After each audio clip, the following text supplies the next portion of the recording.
કેન્દ્રીય ગૃહ મંત્રાલય દ્વારા કેન્દ્રીય ગૃહમંત્રી કાર્યદક્ષતા એવોર્ડની જાહેરાત કરવામાં આવી છે।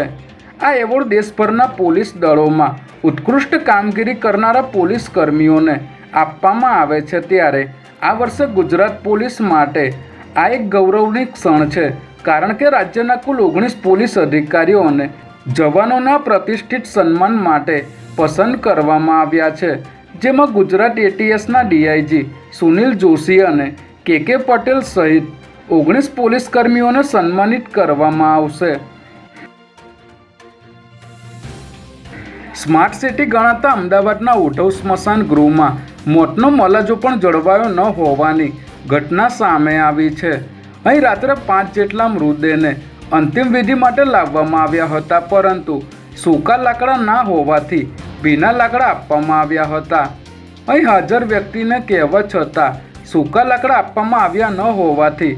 મૃતદેહ સળગવામાં ઘણો સમય લાગી રહ્યો હતો, જેથી 3 ગણું ઘી તલ સહિતની સામગ્રી અહીં લાવવી પડી હતી અને આખરે મૃતકના સ્વજનોએ ટાયરો અને ગોદડા સળગાવી અંતિમ વિધિ કરવાની ફરજ પડી હતી, ત્યારે કરોડોનો ખર્ચ કરવા છતાં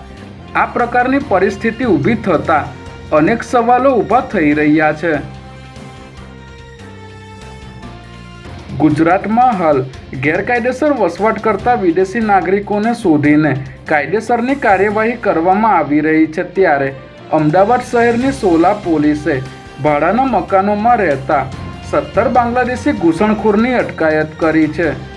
પોલીસે ચોક્કસ બાતમીના આધારે તમામ બાંગ્લાદેશી મહિલાઓને ઝડપી લઈ તેમના વતન પરત મોકલવાની કામગીરી હાથ ધરી છે, ત્યારે આ મહિલાઓ એજન્ટ મારફતે ગુજરાત સુધી પહોંચી હતી અને આ મહિલાઓ 10 દિવસથી લઈને 4 વર્ષથી વસવાટ કરતી હોવાનું સોલા પોલીસની તપાસમાં સામે આવ્યું છે।